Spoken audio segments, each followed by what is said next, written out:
everybody. Welcome to another episode of Fuel Stop Chats. I was going to say good evening, but I don't know where you are or what the heck you're doing or what time of day it is. So I have no idea. But I will say this. We're pretty excited tonight to have the editor-in-chief from RoadRunner magazine, Florian, and should I say it, Neuhauser? Neuhauser, yeah. Neuhauser. Pronunciation, perfect. Wir kann ein bisschen Deutsch reden mit uns. We're really excited to have James is shaking his head like, what are you talking about? Florian's with us tonight, and we've got a lot of stuff to talk about, man. Yes. I think everybody wants to know that. I mean, I see you in different pictures in the magazine, in the editor's column, and it's I think every other month that I get this, it's a different bike. So what do you ride? Oh, it's, that's the hard choice. What do I ride? It always depends where am I going. And that's when I choose what bike to ride. But my main squeeze is still the 1190 Adventure. That's still my main ride. And we recently got the Triumph Scrambler 1200 XE that's here. And we have a brand new V-Strom 1050. Nice. That's the one I rode this weekend. And my mom still has her Ducati Scrambler. We still have a 99 Triumph Speed Triple that I ride sometimes. So fortunately, there's no shortage in motorcycles. That's awesome. That's a great problem to have. I'm trying to add my fourth now. I'm trying to get an ADV bike, and I'm torn. I don't know where I'm going yet with that. But, yeah, I heard Honda has an adventure scooter. What? Might as well. I love my scooters. We still have a Kimco that they won't take back. And I'm really, really seriously considering chopping that thing up and just making a battle scooter out of it. That would be interesting and definitely worthy of another conversation on Fuel Stop Chats. And I got to have pictures, man. For me, the scooter scene is the Amalfi Coast. I could totally do the scooter thing there. I've done it in Paris, outside of that where somebody might see me, not so much. Yeah, but we have to get past that, We do. The very first scooter trip we did was family trip, my mom and my dad, my brother and I. We had two 500cc scooters and two 250cc scooters. And this was a tour we did in Kansas and Missouri. And I will never forget the look of these poor Harley riders that we passed on the highway going about 80 miles an hour waving at them. They did not see it coming. I don't think they enjoyed it. But if you ride scooters, you got to have fun with it. Yeah, man, own it. Yeah. I'm with you. Own it all the way.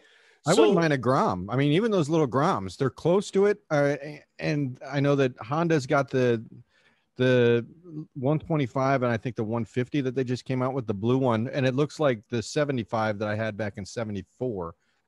So well, don't forget, I would be open to those. It's not a scooter, but it's still no clutch and like 3 gears. Yeah, it's the mini bike. And I always said, whenever the Grom came out, I said, this is a motorcycle you have to buy in pairs.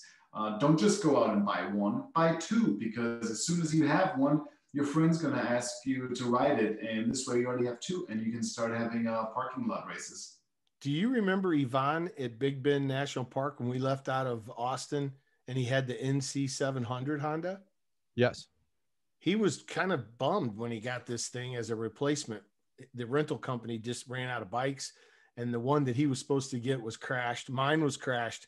That's when I got the 650 GS, which I fell in love with that little bike. Ivan got done with that bike 4 days later and said that is absolutely the most comfortable seat, bar none, that he'd ever sat on. Yeah. I was like, okay, all right. So RoadRunner magazine, talk to me about how that got started.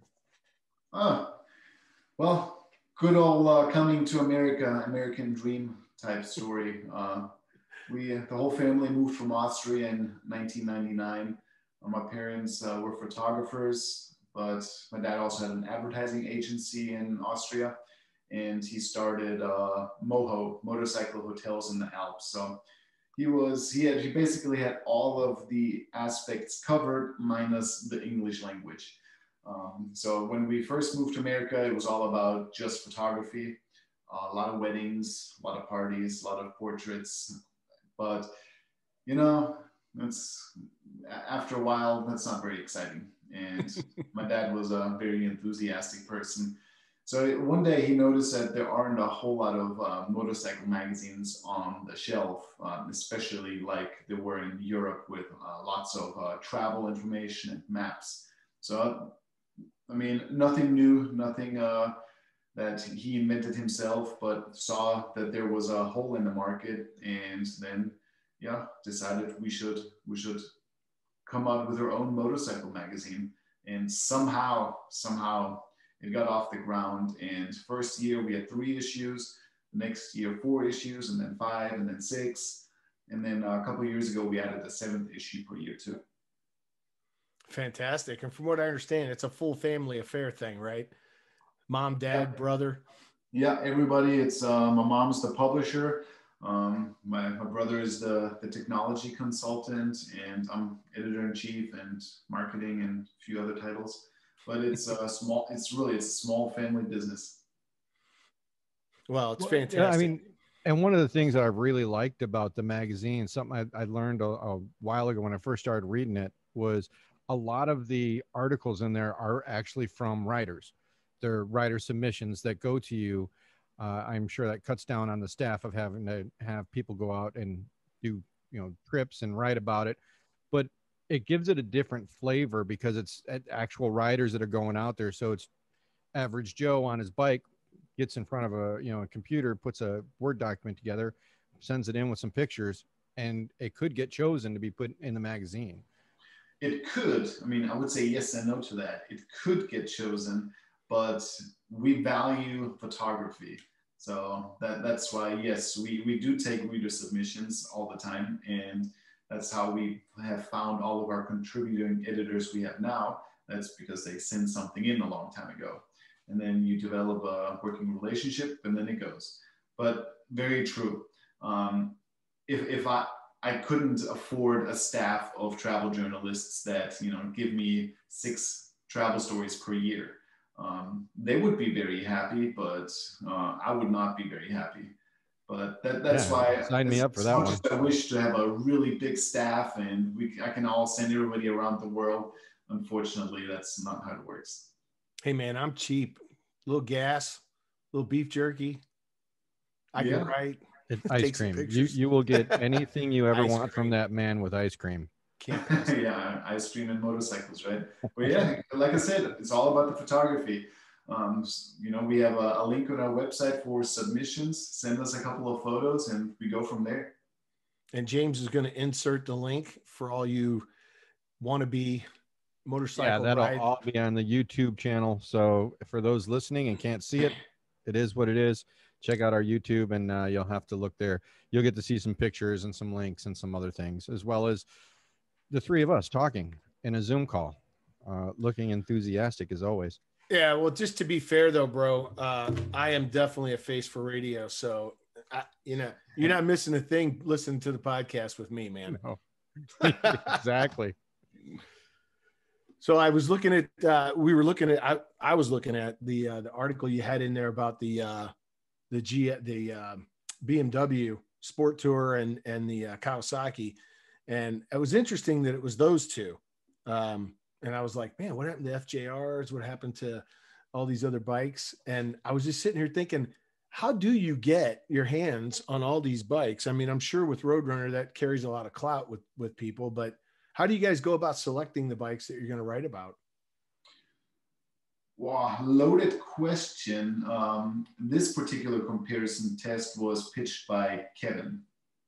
Kevin Duke, in my opinion, is the best motorcycle journalist that's in North America. I mean, read through his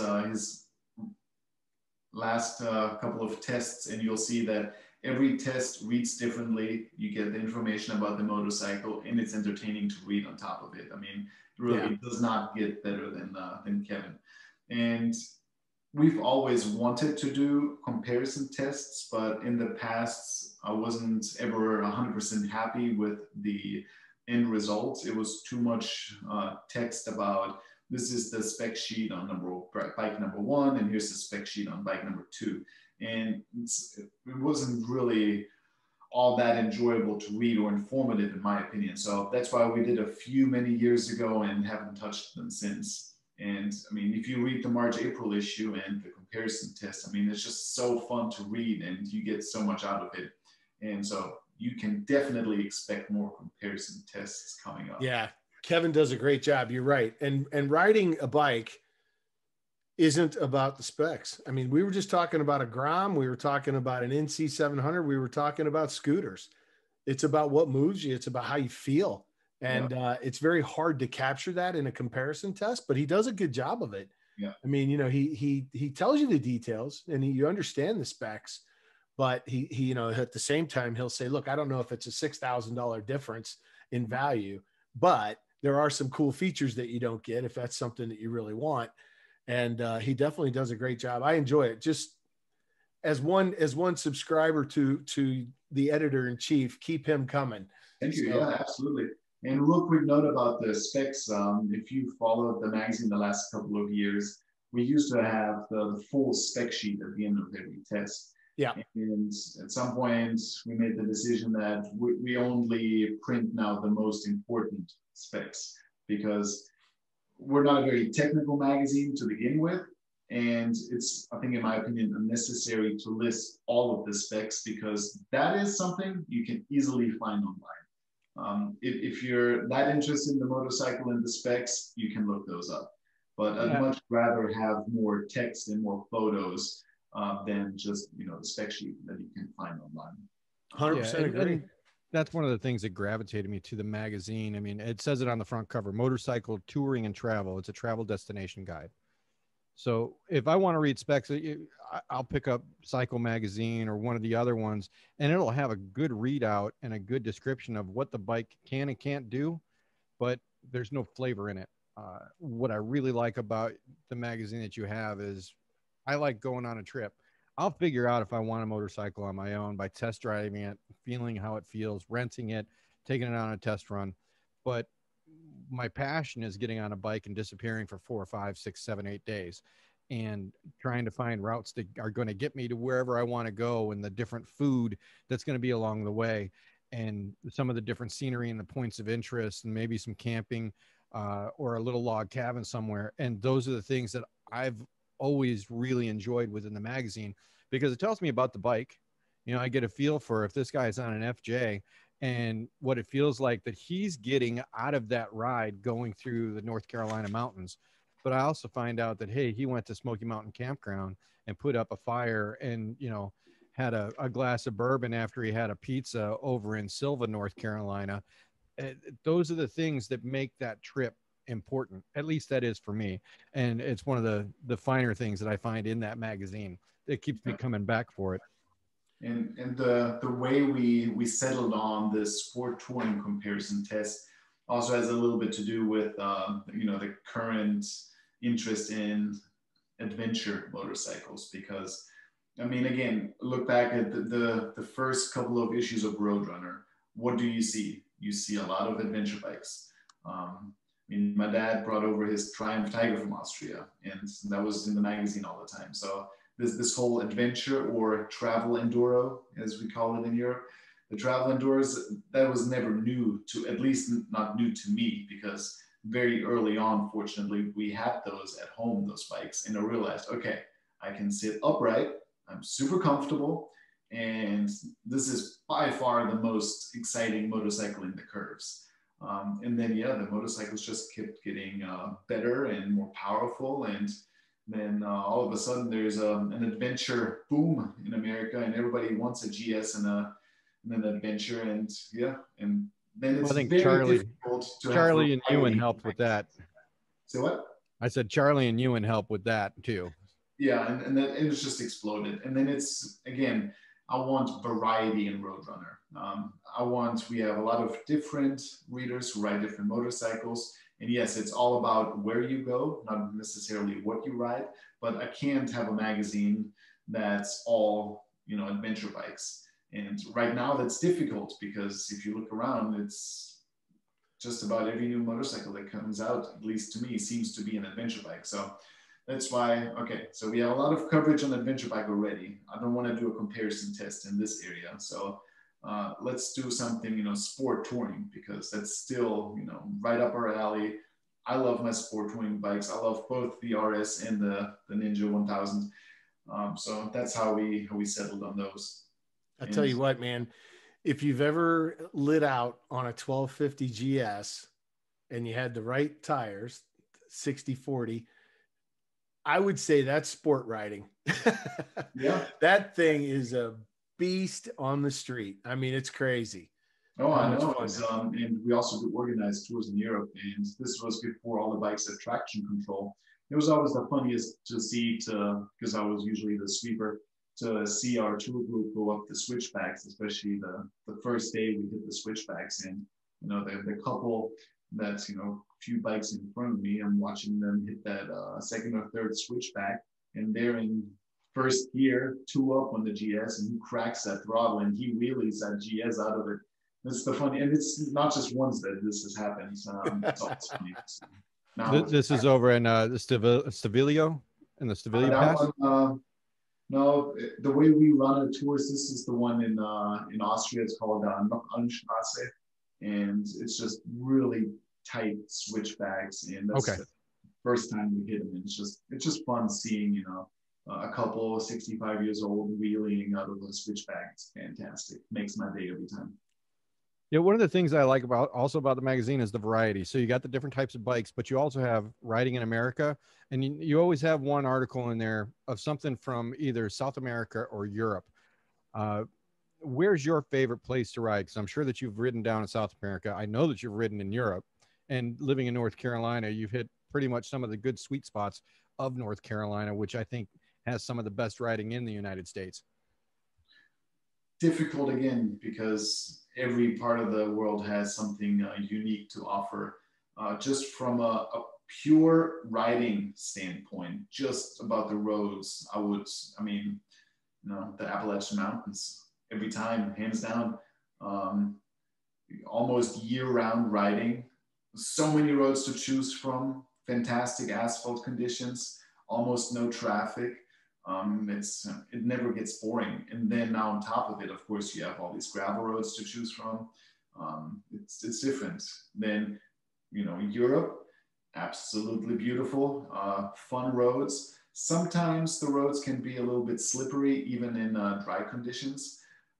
So it's not always a racetrack, but a lot of traffic, a lot of tourism, which, you know, takes away a little bit from the riding, but the scenery makes up for it. The world-class hotels and the food and the drink make up for it. So it's different. And then same thing in South America. It's still mostly third world country, but just unique culture. It's different, it's exciting. Again, almost no traffic unless you get into a big city, which I absolutely love riding in a big city with just crazy traffic where everybody's trying to cut each other off and you get to bang on people's roof on the car, and it's fantastic. I absolutely love it. It's, you know, if I do this type of riding in America, I'd probably be in jail within a day. But hey, if you're in Peru and in Juliaca and people drive like that, might as well do as the locals do. Come on down to Florida. You'll mix in just fine. Although sometimes they shoot at you if you tap on the roof too hard. No, it's the last time I rode a motorcycle through Florida, we came into Miami and we saw a Jeep on fire on the side of the road. So I don't know if I'm that keen on driving back into Florida. I actually saw a car in Tampa on fire 2 days ago. Yeah, see, there's something going on there. I'm still cracking up about the Harley EV Daytona Bike Week sitting on the side of the road. Flames. I saw that video. The thing went up in smoke. I was like, I saw smoke. I didn't see it go in flames, but I saw all the smoke, and the fire department, like, I don't know what to do with it. And that guy was he took the seat off the back. Did you see that? He lifted the seat up. I was like, yeah, that's going to help. That's going to solve every problem right there. Not good press though, man. That thing floated around and went viral within hours. No. Of here's an no. You know. batteries go up in smoke. I mean, it happens. Yeah, they say no press or a bad press is what's the saying? Any press is good press. Any press is good press. That's the one, but I don't know about that one. Says the editor in chief. They could probably think, yeah, maybe we could have lived without this one. That would be rough. So have you ridden any battery bikes? Any electrics? Just the Zero. And just last week I got bored again, and I'm this close to buying a Zero, but keep talking myself out of it every time. Absolutely loved it the first time I rode it. I mean, it's quiet.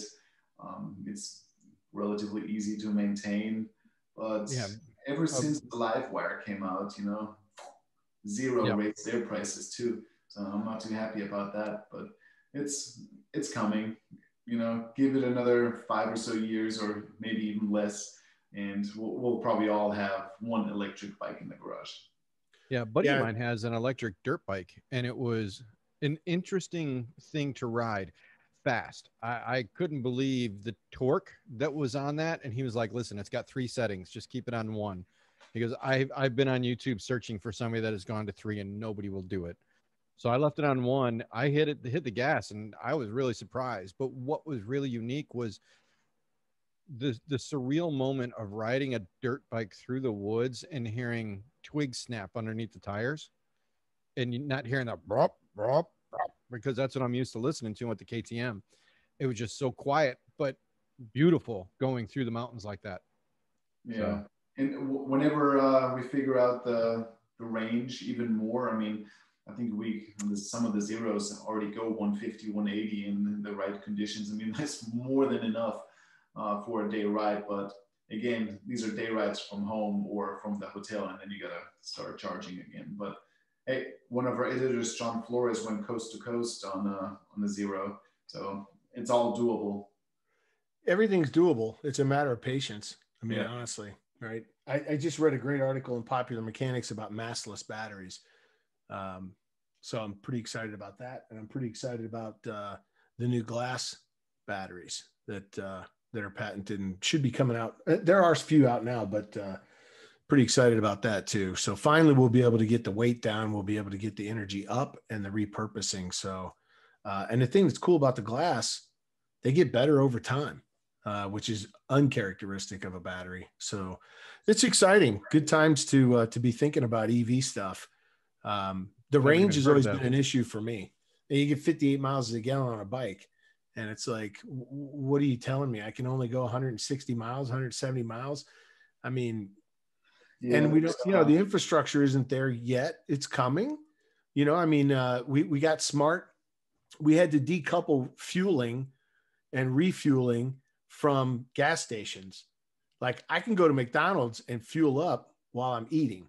I can go to Walmart while I'm shopping for some last minute, forgot a tent, something, camping, whatever, and plug in and charge a lot more places now than ever I could before. So I think that's that's helping crack the code. And then, there's a lot of apps out there that will show you, hey, here's the next place to charge. And, so it's just like plotting any other route, a ride. I mean, so it's coming. I definitely like the instant on and the torque, but I still like the noise. I mean, I like the noise once in a while of an engine, and the mechanical connection between me and the bike with that. I don't know. It goes back to what that's why I say I'm sure somebody we will all have one electric bike, but I don't think it'll be our main bike for a while. Yeah. Because I think people like the noise. We like the freedom, so we don't have to charge. We can just fuel up and keep going. Plus, I like shifting gears. Same. I don't know what the deal is with these DCTs, and I'm just like, look, I want to change gears. Don't take that from me. It's always, the more option, the better. Honda's made great strides. Their DCT is really, really good. It's smooth. It is smooth. And, if it brings more people into riding motorcycles, then I'm all for it. Then, I support everything that's on 2 and 3 wheels. I say, let's do it. It's if somebody wants it, let's do it. I agree. I think the more people that get into riding, the more we see other things change. the more acceptance of the culture. I mean, I was looking at those BDR routes, and these are people that are letting you ride through their private property. These are people that are opening up their, you know, their property for you to cross. And all the BDR guys are like, hey man, be courteous. Don't leave anything behind, you know, et cetera, et cetera. And I think the motorcycle community, for the most part, you know, we're keeping national parks alive. We're keeping BDR routes alive, and hopefully we keep that riding alive for a while. James, you had a bunch of questions. You've been relatively quiet. What kind of things? No, I know that you're an avid writer, and yeah. I know that it's the English sentence structure. You have lots of words and the photography, but you have to have some burning questions for our guest. Yeah, no, I do. So, and we had talked a little bit, you know, before about some of the things, but so the RoadRunner app, got it on my phone, playing around with it. You have the paid subscription for it, but you also have the free side. You know, what are some of the differences in the two? Yeah, the RoadRunner Rides app, sponsored by Yamaha. No, the RoadRunner Rides app is it's a navigation app, and it already has all of our 600 plus tours from the magazine on it. So it's very easy to filter it out either by state or by type of tour. And then you just, download the state map. Gotta have that so you can do offline routing, and then just hit go. And when you first open up the app, trying to change that, but when you first open up the app, you don't have to create an account, you don't have to log in, but you can look at everything in the app. You can look at all the routes, even in great detail. But if you want to follow it with turn-by-turn directions, that's when you need an account and the premium app subscription. And there's a monthly option or the yearly option. And the yearly option has the 2-week free trial with it. So if I always encourage everybody, even if you don't like smartphone navigation, give it a try, at least one tour, or, have your Garmin here and your phone here, and then just see the difference and see which one you prefer. Yeah, what I liked about it is like, I like some of the clover leaves that you guys put together in the magazine, and it has those in there. I mean, whatever you're seeing in the magazine, you can pull down the GPX files, or you could go into the app and it's already in there, but it has some of the restaurants too. It has some of the points of interest. It's all in there. And I found that pretty cool. Yeah, and we keep fleshing it out too. When you first came out with the app in the magazine on our facts and information pages, we had a QR code that led you just to the app download page. And since the Gen Feb issue this year, every QR code that's on the map page leads you directly to this very specific tour. Okay, nice. Which makes it very useful. And starting with the Gen Feb issue, we also have a new cartographer. So maybe you've noticed that our maps look different. And we took the maps previously, they looked a little different, but they had ever so slightly, I don't want to say more detail, but more roads, road names on them. And now the new map, I think it's more useful because it's easier to see, even though there are less of the crossroads in there. But with the beauty of the app, if you want to know the exact detail of the map, just point your phone's camera on it and it'll open up the tour, and then you can just zoom in on the route and follow it and see exactly where it is. Nice. Yeah. So, and I see that you have about 9,000 maps that have been downloaded since its inception. So that's a lot of people getting in there and playing around with it. So hopefully they'll provide some good feedback on that. Hopefully, the number one complaint is always that it should be free. And yes, believe me, I also want to give away this app for free, but app development is not free, unfortunately, and cheap. So somebody has to, earn their money here. There's a whole team behind it. I know you want to say something, Chris. Look at you. You're leaning in. The whole free thing drives me off the wall. So I liken it to the guy that said, hey, I want to get a bid on building a deck on the back of my house. Guy comes over and he says, okay, I can build you this deck for $2,800. The guy goes, $2,800? That's just outrageous. And the guy says, okay, well, you go buy the truck, You go buy the materials, go get the saw, spend 5-6 years learning how to do it, and you absolutely could cut some corners. And the guy goes, okay. So he goes to the store, he shops for the saws, he shops for the hammers, he shops for the screw guns and the wood and the blah, blah, blah, blah, blah. And he comes to the conclusion that it'd be a whole lot cheaper and a whole lot faster if he just paid the $2,800 and got it done. So who am I to say that it should be free? You get what you pay for. Your magazine isn't free. I don't mind paying for it. I find tremendous value in it. If you don't find value in it, that's fine. You can roll on down the road and keep using your Google Maps for free. Yeah, you don't have to buy it, but if you'd like to, it's for sale. Well, I think to the point, I mean, we talked about this early on, and I'm sitting here looking at the Hot Springs, Arkansas thing because I was remembering the James the Ride we did on the Pig Trail a few years back. Had someone, if I had a 4-page cloverleaf that I could cut out and say, hey, this is a killer stop for grabbing lunch. And this is a killer stop to grab a night, rest. And here's a killer spot for some pie and ice cream. And, cause all that stuff's in there. Yeah. And so I have no shame in picking that up and saying, somebody thought it was a great ride. Let's go check it out. I don't have to reinvent the wheel. And because we spend so much time scouting out these tours.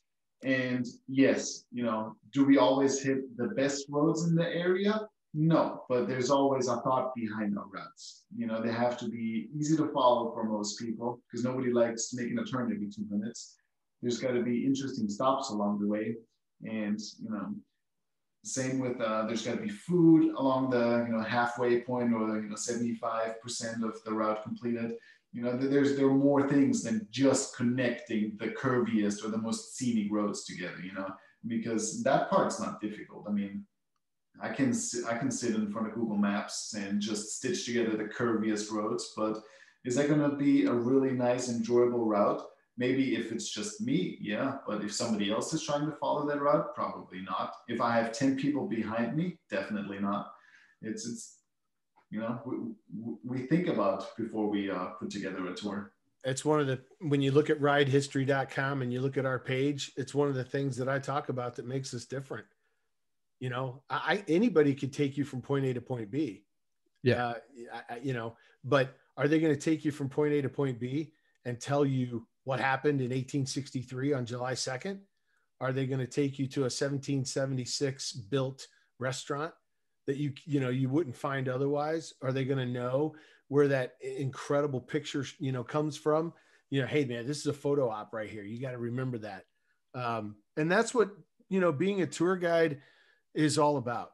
It's about making this balance of food and scenery and ride and, the whole package. It's why we sit around and talk like we do at Fuel Stop Chats. I mean, and it's, you say you use the word tour guide. And yes, you're a tour guide, and also I am partly a tour guide. So the magazine is really an extension of being a tour guide.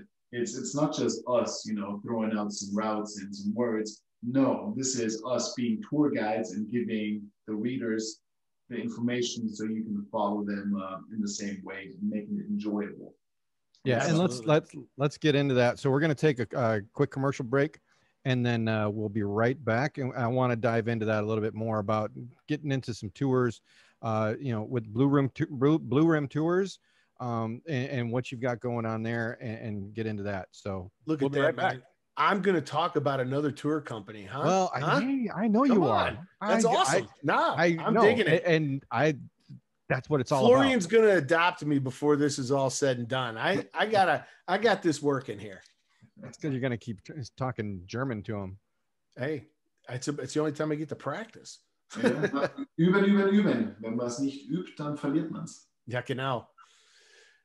All right, so we're going to take a little break. We'll take a little break, and we'll be right back. All right. Thanks, guys. All right. Welcome back, everybody. So as we left off before we took our little commercial break and some of the things that you had just heard about, one of the things that Mr. Florian does on his side gig, his side hustle, aside from selling dog beds under the underpass, he has something called Blue Rim Tours that he helps out with. Why don't you talk about that a little bit? Sure. Blue Rim Tours, that's our organized tour company. Shortly after my parents started the magazine, my dad realized that, hey, we have a big audience here of motorcycle riders, and we're originally from Austria, and I need an excuse to go back every August and spend 2 to 4 weeks there and show the RoadRunner readers where I grew up riding, you know, my dad's perspective. So he came up with one organized tour, and it had different names in the beginning. It was called the Alps and Dolomites Tour. It was called the 4-Country Tour, and now it is the 5-Country Tour. And that's how it all started. And every year, you know, we kept adding more and more tours, and now I think we have probably about 9 tours, and they are mainly in Europe. That's, you know, from Austria, that's where we specialize in, but we also have some US-based tours and one in Peru. That's where we like to go back to Peru as well. And it's it's a great way to share our passion. And yeah, it was always about getting like-minded people together and ride. And the best part about this is, and that I know several groups of riders that to this day are close friends because of a Blue Rim Tour, and that's how they met. And that's by far the most satisfying for me, knowing that we were able to connect people and they keep it going and they meet up a few times per year and ride together and travel around America and even internationally together. Then I always tell myself, job well done. Yeah, absolutely.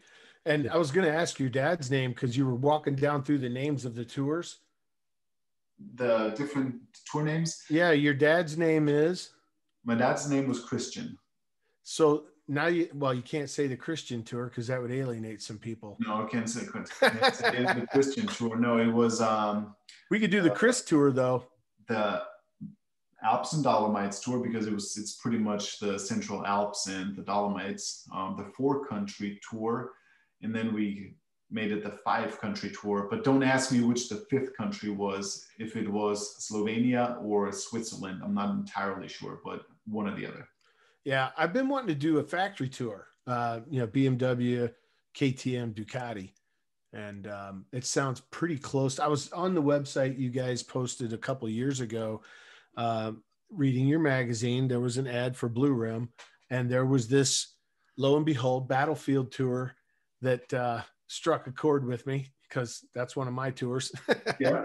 So I thought, well, let me see what they're doing and where they're going. And started looking at the European tours. And I will tell you, I'm thinking about doing one in Alaska. And everybody's like, well, you're paying for a tour guide. Why don't you just rent your own bike, do your own thing? I go, you know what?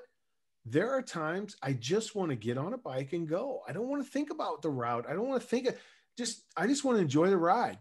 And so, when somebody takes the hassle out of the tour, it makes me enjoy the tour even more. Like I don't have to worry about whether I'm leading or sweeper.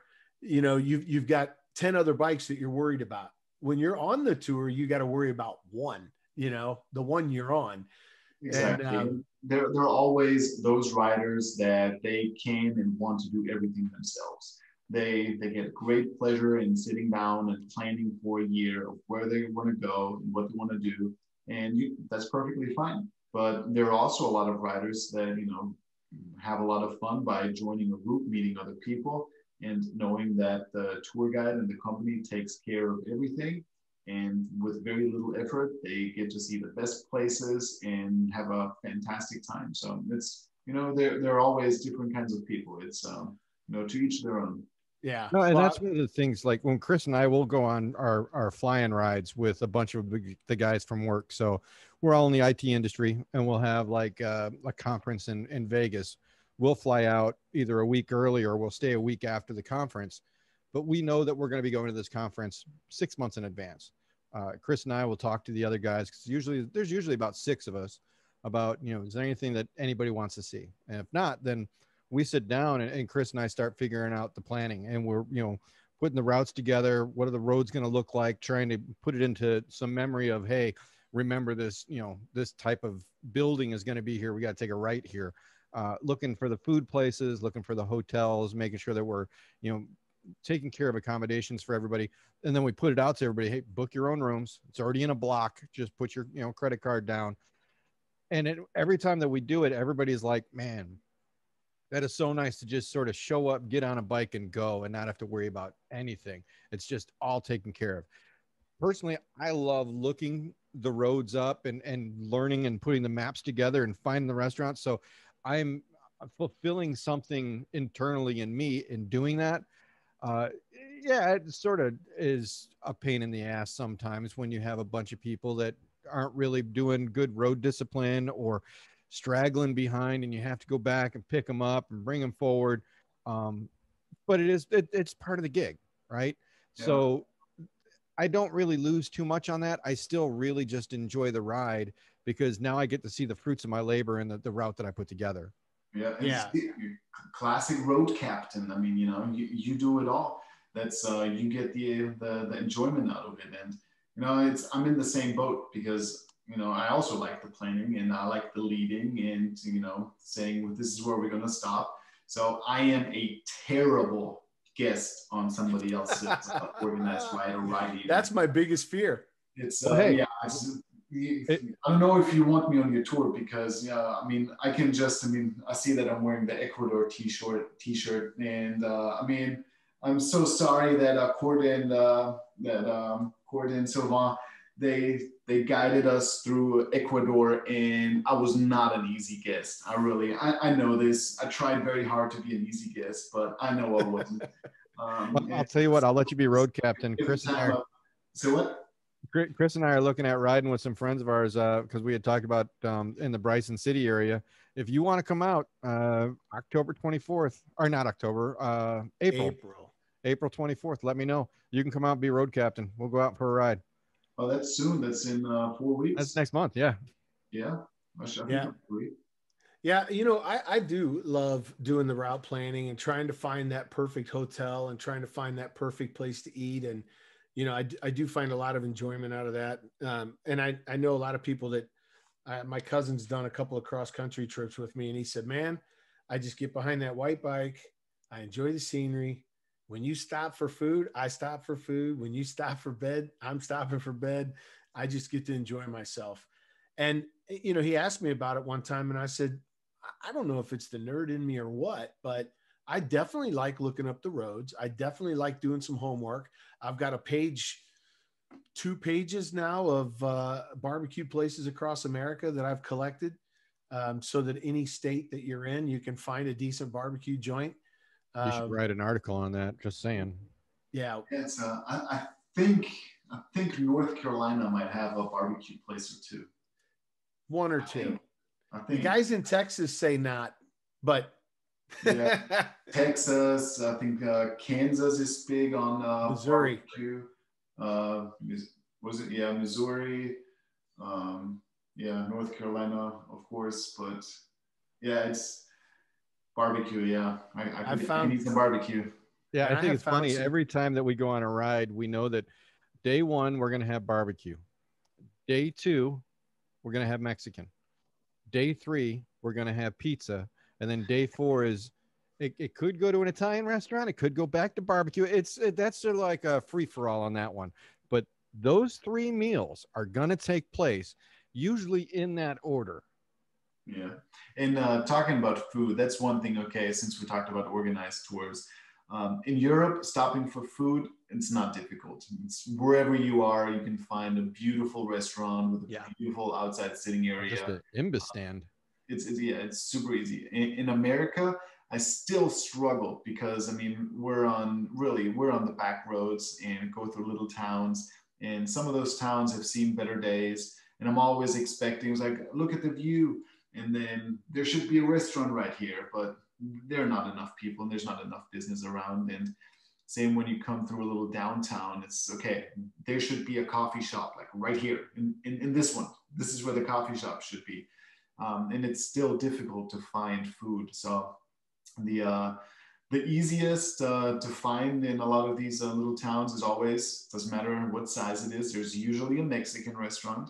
That's always an easy one to find. And then if you're really lucky, the mom and pop diner. They're more difficult to find nowadays, even from a couple of years ago. But I do like stopping at those.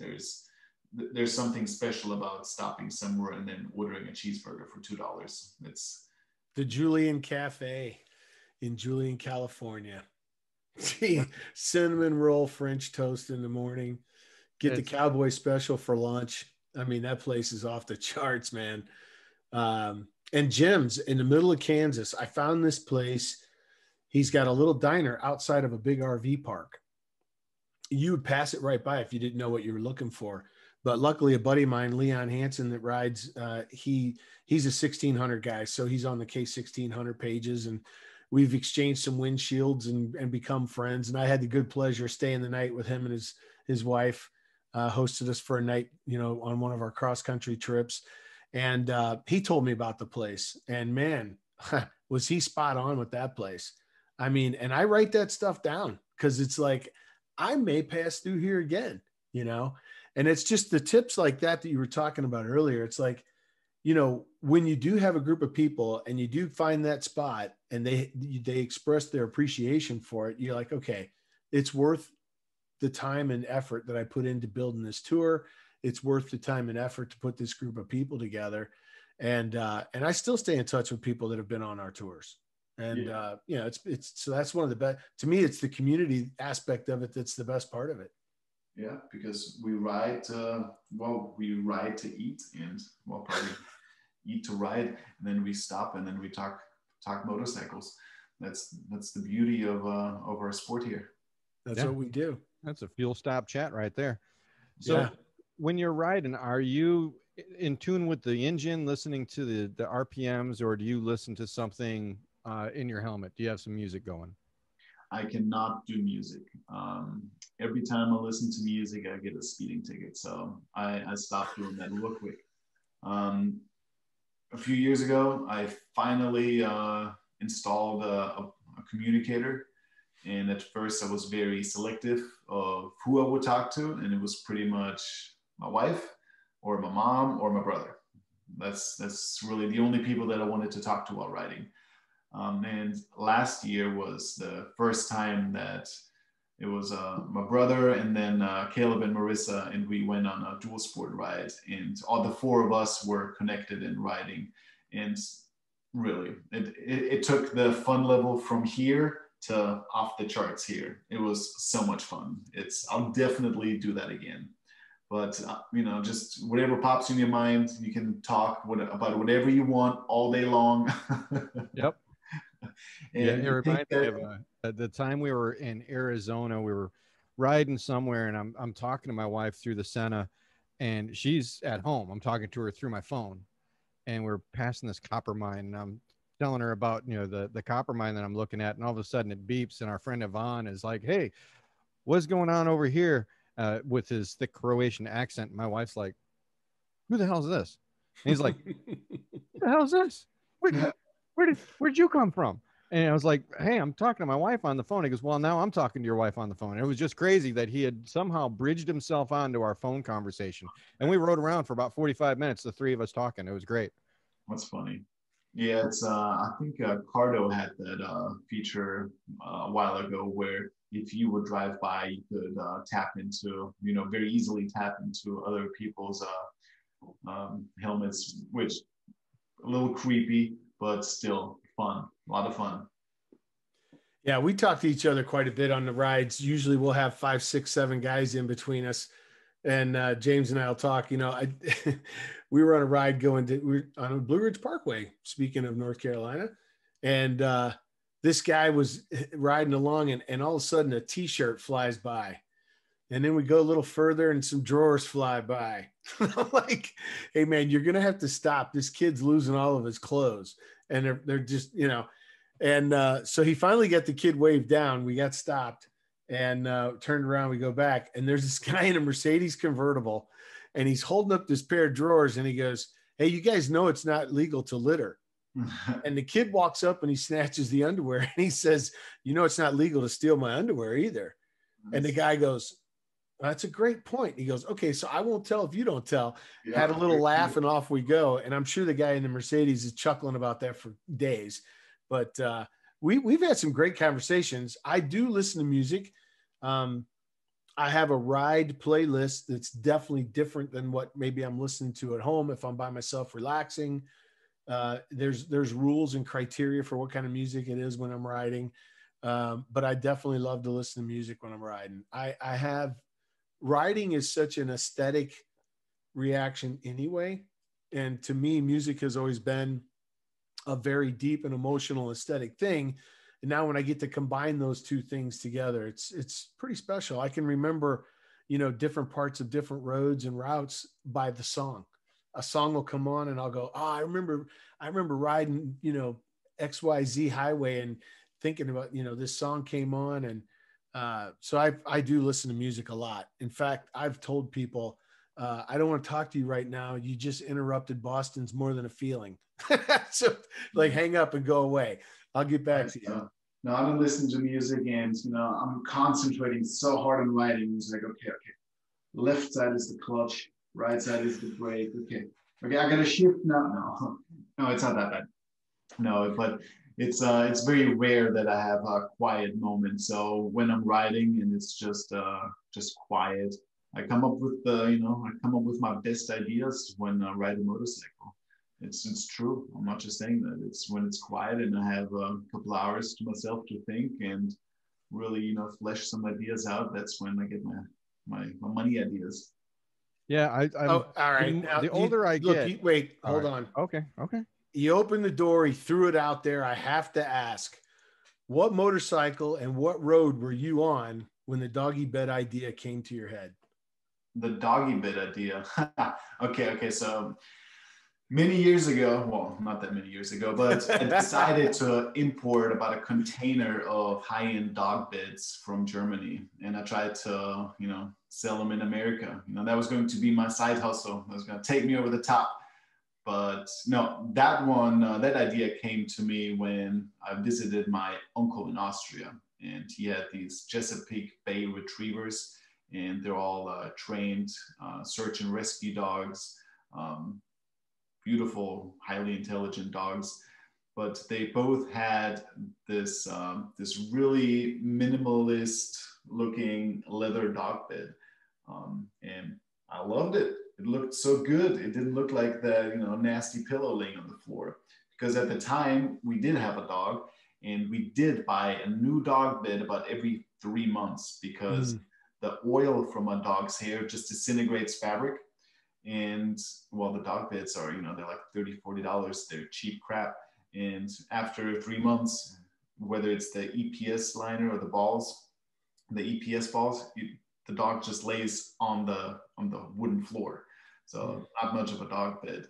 And these dog beds I had, leather, lasts forever, never smells bad. No liquid can get through, and memory foam at the top, supporting foam at the bottom. They were really, really nice. They were just very expensive, and I didn't have the time to really go after it and try to make some money slinging dog beds. But ladies and gentlemen, that man knows his dog beds. Come on, who else could describe something in that kind of detail? That was phenomenal. But no, you threw that great idea out there. Always on your ride, always when it's quiet. And I was like, oh, I wonder what he was riding. Where was he on the bike when the doggy bed idea came? But it came from, which is really crazy because Chesapeake Bay retrievers, I live about an hour and a half north of the Chesapeake Bay. Well, I'm closer to that up here, up north, but the actual good part, fishing part, about an hour and a half away from the Chesapeake Bay. And your uncle had the dogs in Austria. Yeah, such beautiful and smart dogs. I watched him when he was doing some training with them, just in the backyard and on walks, and then he showed me videos of where they did the exercises for avalanche search and rescue. And it was 2 years ago, they went to an actual call where a man went into the woods and didn't want to come out, so they had to go in there and find them. And my uncle's dog found them. And how exciting, you That train, is cool. you train all this time, and it's mostly for mostly training. I mean, I think most people that train dogs, it's mostly for the training, and it's rare that you actually get to go somewhere and use it and then actually have a successful search. And yeah, that was pretty cool. I grew up with, we quail hunted when I was a kid. My dad was an avid quail hunter, and he raised and trained registered bird dogs. And there is nothing prettier than watching a pointer get on point on a covey of quail and a cold, crisp morning out in the fields. It's just, there's something about it. Wow. That's a great conversation right there. I do have two questions, if we can shift gears kind of back to the magazine. And I kept it open here by my side so that I'd stay on track and not wander off too much. We want to promote RoadRunner magazine as much as we can, because it is a good class act, and it's worth your time and trouble to read it.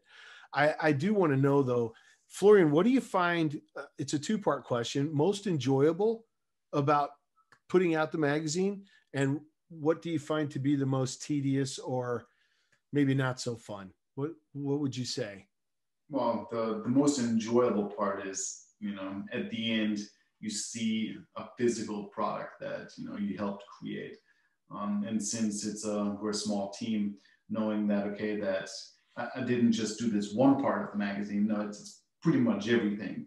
And that is very, very satisfying. And that's what keeps me going. It's probably also the same question of what's the most tedious part, is because there are so many moving parts to producing a magazine. It's not just the editorial with all the different writers and photographers, but it's also about the planning of all of the trips and what gear everybody wears, where we stay. And then, of course, you have the advertising sales side, the marketing side. You got to be on every social media channel that you can imagine under the sun right now. So you have your ad sales team and all the marketing proposals. You have newsstand distribution, and just a lot. It's a very, very big undertaking. So sometimes it gets a little bit much. When do you find time to, kind of take a step back and enjoy some of these routes? Because I do know this, when I have documented a ride with the intent of publishing some article about it, or whether I've done the videography, or that takes hours of editing on my, to do the videos and stuff. But, one of the things that I have found is I almost have to do the ride once to write about it, and then I got to do it a second time to enjoy it. There are facets I certainly enjoy the first time through, no doubt, but reminding myself, oh my gosh, you didn't post that Instagram pic, and oh my gosh, did you record this?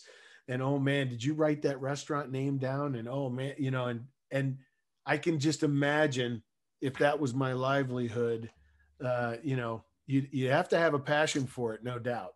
Yeah, and I mean, and that's very, very true, because when we go out on a tour, or when our contributing editors go out on tour, they have to be on it, because they don't have the luxury to write something twice. So they ride their tour every day.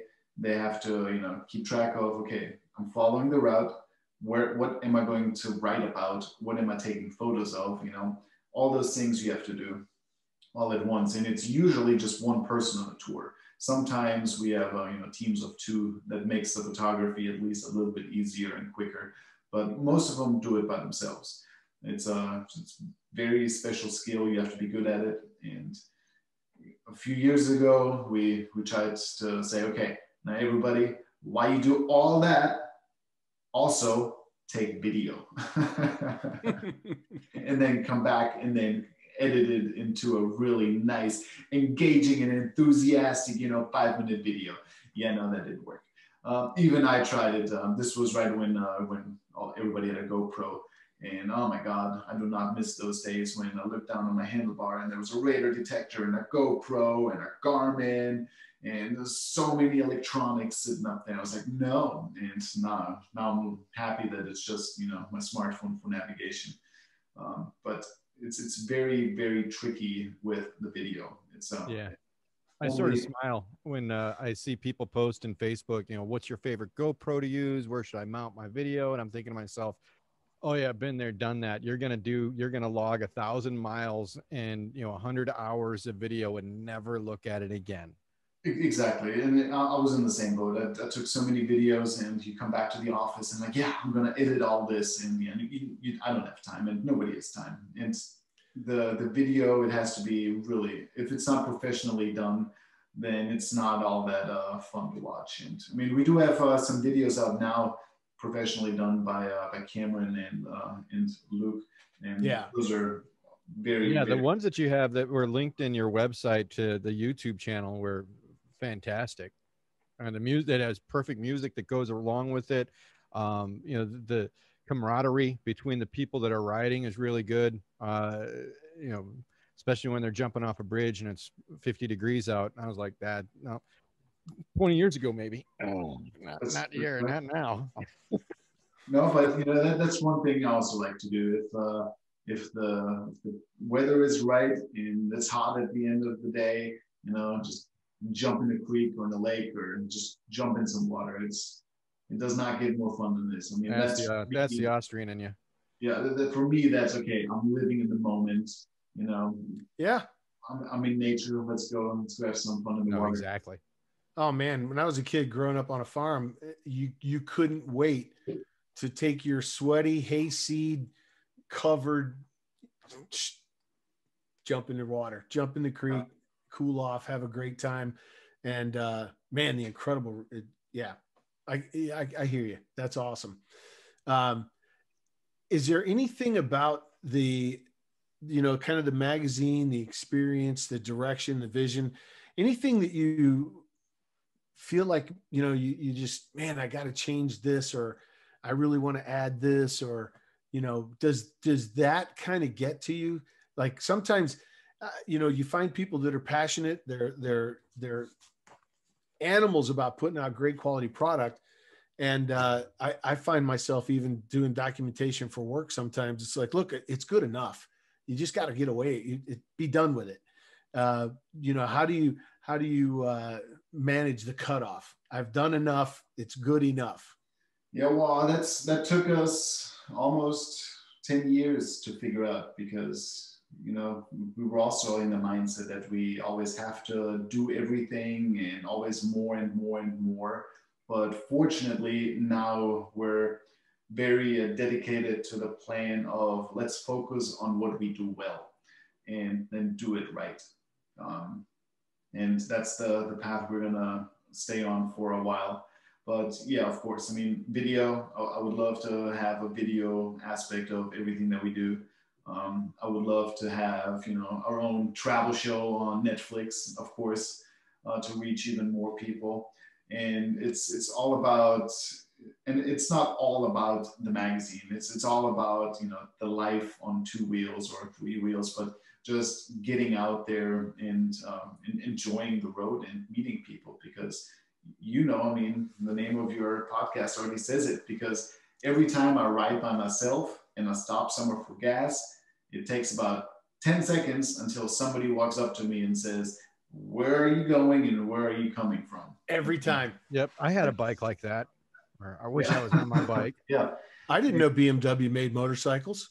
Yeah. Yeah. I got that in West Virginia one time. And I had a great experience. I always have great experiences. I tell people all the time, I could get in a car. I could drive from PA to California, never talk to a soul. I get on my bike. Every stop is a conversation. And I ran into a guy. It was in, I was riding to meet you guys, James, and I was heading toward Nashville, and we were going to leave Nashville. We were going to meet Nashville and ride out from there. I stopped at the biggest fraud ever committed by the government is that sign that says gas, next exit, and it's 8 miles off the highway to go get gas when you're really in a hurry. It's like, I want to find that guy. Yeah. And I want to tell him, put the dadgum 8 miles up there first.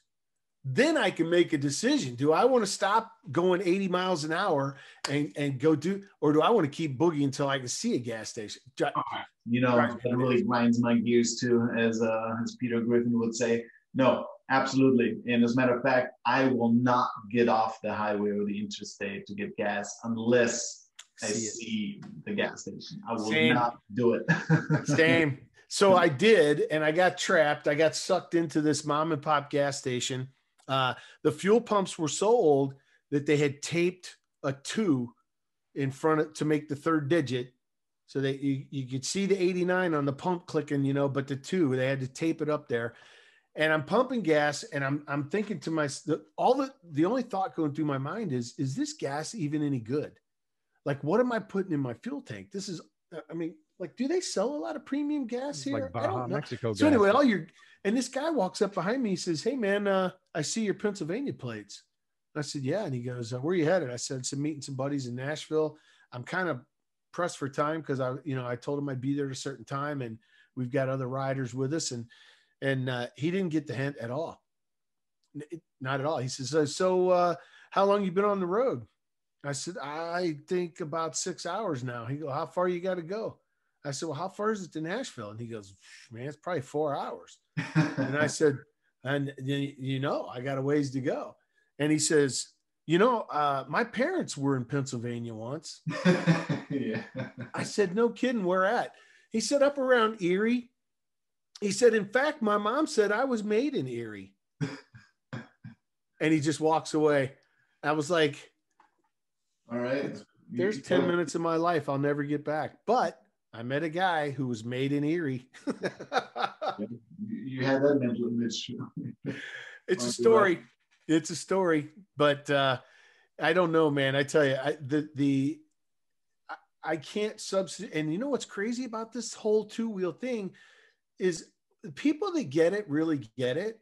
And people that don't really don't. Like my wife she's like, "Wait, so you're telling me that you're going to jump on your bike? You made this decision on a Tuesday to leave on Saturday to go to Seattle via the Angeles Crest Highway and the Pacific Coast Highway." I said, "Yeah." And she goes, "I was looking at a map." She said, "That's not anywhere close to Seattle." And I go, "That's kind of the point." And I know, she said, "You've ridden the Pacific Coast Highway from Mexico to Canada." And I said, "Yep, I have. Except for this one little piece up there in Washington. I need to finish that loop to where it says ends." Right. Yeah. And she goes, "Is that big a deal?" And I said, "I know that there's a sign that says ends. I got to go get a picture with this sign. And Jerry happens to be needing to go to Seattle. So let's go." And she said, "And you find that fun?"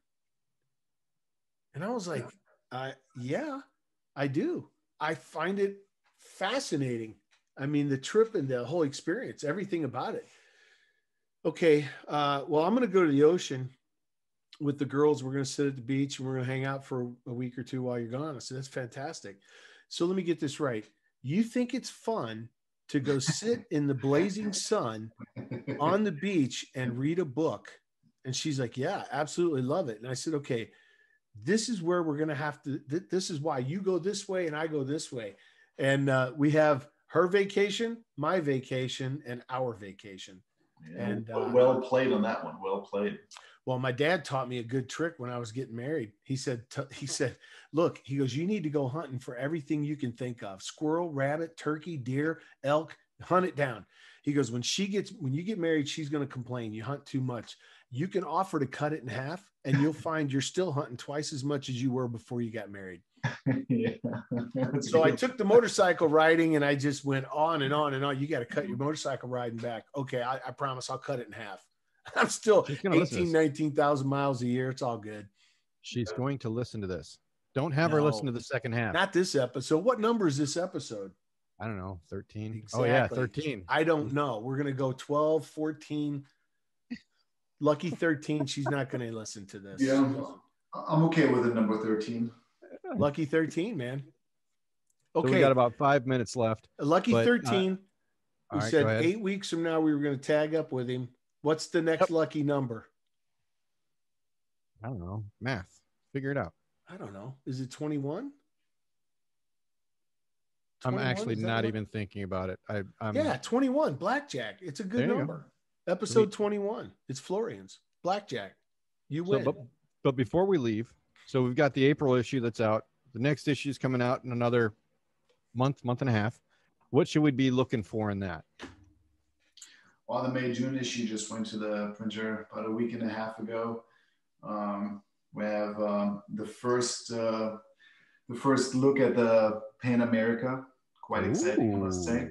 And the intro for that is in mid-April. So the full review will be in the July-August issue. Is Kevin writing that up? Kevin is doing that one, yeah. And did you get a chance to write it? Not yet. No, I'm actually very jealous on that one. But I believe, and it seems like Harley Davidson has a lot of these Pan Americas made already, because they announced the launch, the demo tour. I think they had some events for dealers already. They got to ride it. Yep.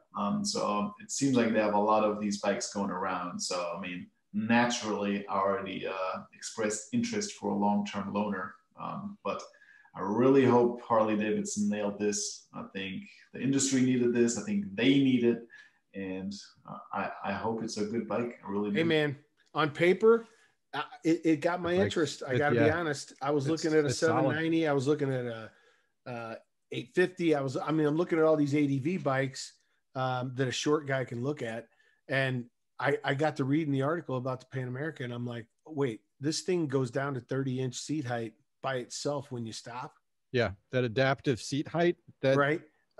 It has more horsepower. It weighs less than the GS. Less. I mean, it's like I said, on paper. Yeah. And I really am jealous that I don't get to go to the intro, because my whole joke was going to be to show up to the intro wearing chaps and a leather vest and then say, okay, let's go ride this Harley. Let's do it. I tell you what, if you get some pictures of that, please. Well, first of all, I would have to get the chaps and the leather vest. Well, I do have one leather vest.